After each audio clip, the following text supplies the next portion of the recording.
সালটা 2060। বিছানায় শুয়ে শুয়ে বোরিং হয়ে গেছি।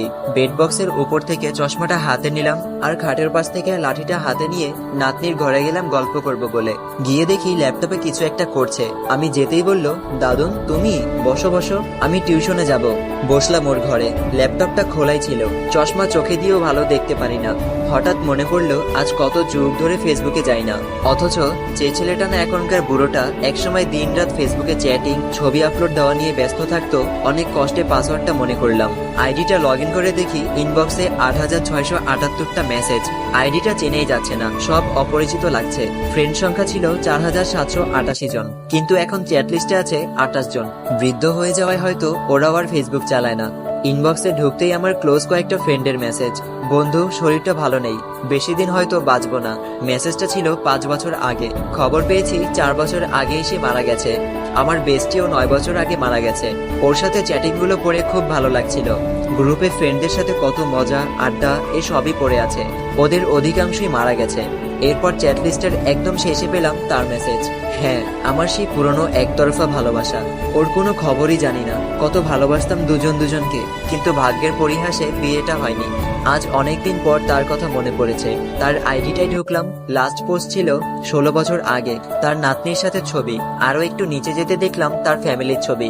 সে, তার স্বামী, মেয়ে, ছেলে আর নাতি নাতনি, খুব হ্যাপি ফ্যামিলি। ওকে যেদিন শেষ দেখেছিলাম চুলগুলো সেই রকম স্টাইল দেওয়া, পরনে লাল শাড়ি ছিল, কিন্তু এখন এই ছবিগুলোতে সাদা শাড়ি পরা, চুলগুলো সব সাদা, কিছু কিছু আবার মেহেদি দিয়ে লাল করা। হঠাৎ মোবাইলের স্ক্রিনে নিজের ছবিটা দেখলাম। আমিও তো বুড়ো হয়ে গেছি।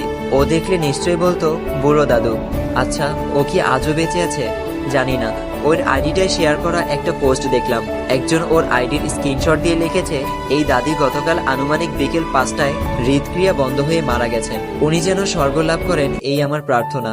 পোস্ট পড়েই থমকে গেলাম। ৫ বছর আগের পোস্ট। ও মারা গেছে তাহলে। হায় রে, কোথায় সেই একসাথে বাঁচবো বলে কথা দেওয়া দিনগুলো। অজান্তেই চোখের কোণে পানি এলো। এরপর পরিচিত ফ্রেন্ডদের আইডিটা দেখছিলাম। ওদের আইডিটা এখনো প্রাণবন্ত, কিন্তু ওরা প্রাণবন্ত না। অনেকেই দুনিয়ার মায়া ত্যাগ করেছে। যে ফ্রেন্ডটা রোজ নতুন নতুন সেলফি আপলোড দিত, ও ২০ বছর আগে ক্যান্সারে মারা গেছে।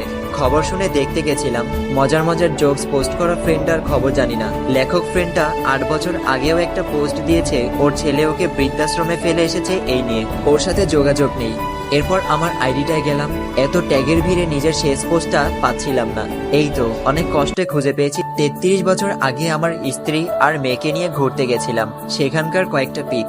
আরো প্রিভিয়াস পোস্টগুলো পড়ে কখনো হাসলাম, কখনো কাঁদলাম। হঠাৎ নাতনি ডাক দিল, দাদু আমি রেডি, টিউশনে যাব, ল্যাপটপটা দাও। আমি বললাম, ল্যাপটপ নিয়ে টিউশনে যাবি?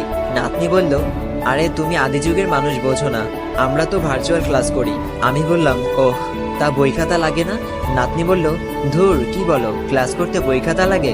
আমি বললাম, ওহ লাগে না। নাতনি বলল, তোমাদের সময় লাগতো? আমি বললাম, হ্যাঁ লাগতো তো, তবে তখন আমরা বইয়ে পড়তাম দেশে ভার্চুয়াল ক্লাস হবে। নাতনি বলল, হা হা হা, টিউশনে খাতা কলম লাগতো, দারুণ ফানি। আচ্ছা আমি যাই, টিউশন শেষে তোমাদের কালের গল্প শুনবো। হ্যাঁ, এখনকার আধুনিক আমরা, কিন্তু ২০৬০ সালের আদিম আমরা। আমাদেরও ওই যুগের ছেলেমেয়েরা আদিকালের মানুষ বলবে। জানি না ২০৬০ সাল পর্যন্ত বাঁচবো কিনা।